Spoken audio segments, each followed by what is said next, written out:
اسرائیلی بمباری کا شکار غزہ کے مظلوم فلسطینیوں کی مدد کے لیے درجنوں امدادی جہاز آج بارسلونا کی بندرگاہ سے غزہ کے لیے روانہ ہوں گے، جسے اب تک کا سب سے بڑا انسانی ہمدردی کا مشن قرار دیا جا رہا ہے۔ مزید تفصیلات جانتے ہیں بارسلونا میں موجود نمائندہ پبلک نیوز ڈاکٹر قمر فاروق سے۔ جی ڈاکٹر صاحب بتائیے گا کیا اپڈیٹ ہے؟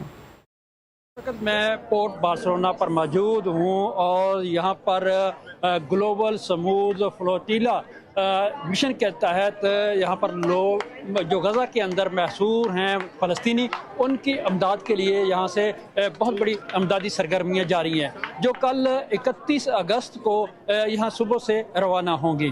تقریباً درجنوں کے حساب سے یہاں سے بحری بیڑے جائیں گے جن میں خوراک ہوگی، اور جو انتظامیہ ہے ان کا کہنا ہے کہ تقریباً 22,000 کے قریب لوگوں نے اپنے نام پیش کیے ہیں، لیکن کیونکہ اتنا بڑا بیڑا نہیں ہے، اس میں صرف چند سینکڑوں لوگوں کو ہی پرمیشن دی جائے گی اور ان کو پہلے تربیت بھی دی جائے گی۔ جتنا بھی فلوٹیلا یہاں سے جا رہا ہے اس میں بہت سارے فنکار، اداکار اور سیاسی شخصیات ان میں موجود ہوں گی۔ خاص طور پر بارسلونا کی سابق میئر ادا کلاؤ بھی یہاں سے ہی ایک کشتی کے ذریعے پہنچے گی۔ منتظمین کا کہنا ہے کہ مختلف جگہوں سے اور بھی کشتیاں ہمارے ساتھ ملیں گی، جیسے لبنان سے ایک کشتی ان کے ساتھ 4 ستمبر کو ملے گی۔